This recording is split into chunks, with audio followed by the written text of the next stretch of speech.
ഒരു പ്രസ്ഥാനം എന്ന രീതിയിൽ ഇപ്പോൾ സമസ്ത എന്ന് പറയുന്നൊരു പ്രസ്ഥാനവും CIC എന്ന് പറയുന്നൊരു പ്രസ്ഥാനവുമാണ്. ഈ പ്രസ്ഥാനത്തിനും എന്തെങ്കിലും ആധികാരികമായ ബന്ധം, അതായത് ഒരു സംഘടനയുടെ തീരുമാനത്തിന് മറ്റൊരു സംഘടനയ്ക്ക് വിധേയപ്പെട്ട് നിൽക്കേണ്ടതുണ്ടോ എന്നുള്ളതാണ്.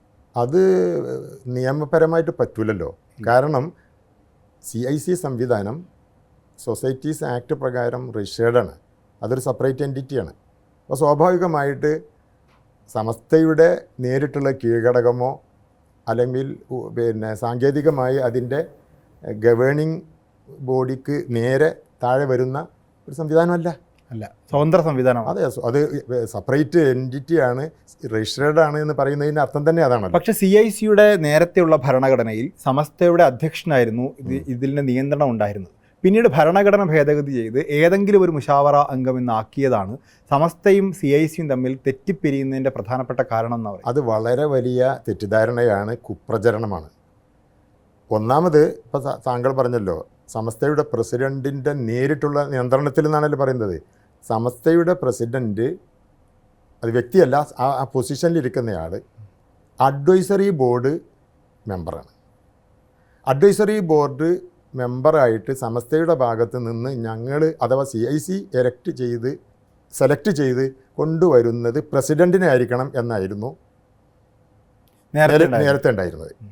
പലപ്പോഴും നിലവിലുള്ള പ്രസിഡൻറ്റ് ജിഫ്രി മുത്തുക്കോയ തങ്ങൾ യോഗത്തിന് വരാനും കാര്യങ്ങളിൽ പങ്കുകൊള്ളാനും പലപ്പോഴും തിരക്കായതുകൊണ്ട് അസൗകര്യമുണ്ടാകുമെന്ന് പറഞ്ഞതുകൊണ്ട് മറ്റു പല കാര്യങ്ങൾക്കും വേണ്ടി നടന്ന ഭരണഘടനാ ഭേദഗതി സമയത്ത് പ്രസിഡൻറ്റ് എന്നത് മെമ്പർ എന്നാക്കി. അപ്പോൾ പ്രസിഡൻറ്റിന് ഒന്നാമതായിട്ട് അഡ്വൈസറി ബോർഡിൽ വരാം, ജിഫ്രി മുത്തുക്കോയ സെക്രട്ടറിക്ക് വരാം, ജോയിന്റ് സെക്രട്ടറിക്ക് വരാം, ആർക്കും വരാം. ജിഫ്രി മുത്തുക്കോയ തങ്ങളുടെ പൂർണ്ണ അനുമതിയോടുകൂടിയും പൂർണ്ണ അനുവാദത്തോടും കൂടിയാണോ CICയുടെ ഭരണഘടന തിരുത്തിയത്?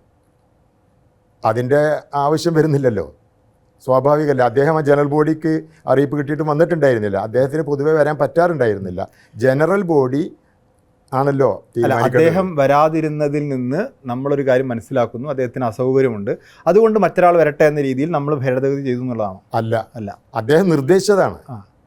എപ്പോഴും എനിക്ക് വരാൻ പറ്റില്ല. അത് അദ്ദേഹത്തിൻ്റെ ജോലി തിരക്ക്, അസൗകര്യമാണ്. അപ്പോൾ അദ്ദേഹം ഈ അദ്ദേഹത്തെ ഉൾക്കൊണ്ടുകൊണ്ട്, കാരണം മെമ്പർ ആവണപ്പോൾ മന്ത്രി ആവണമെങ്കിൽ MLA ആവണ്ടേ, മുഖ്യമന്ത്രി ആവണമെങ്കിൽ MLA ആവണമല്ലോ. MLA ആയാലും മതിയെന്ന് വെച്ചാൽ ജിഫ്രി മുത്തുക്കോയ തങ്ങൾക്ക് അഡ്വൈസറി ബോർഡ് മെമ്പറാകാം. സെക്രട്ടറിയാണ് ആലിക്കുട്ടി ഉസ്താദ്, അദ്ദേഹത്തിന് ആവാം.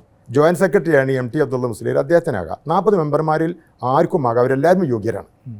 അത് ജിഫ്രി മുത്തുക്കോയ തങ്ങൾ അങ്ങോട്ട് നിർദ്ദേശിക്കുകയായിരുന്നു, ഇങ്ങനെ അധ്യക്ഷൻ തന്നെ വേണം ഗവേണിംഗ് അഡ്വൈസറി ബോർഡിൽ, ആ ഒരു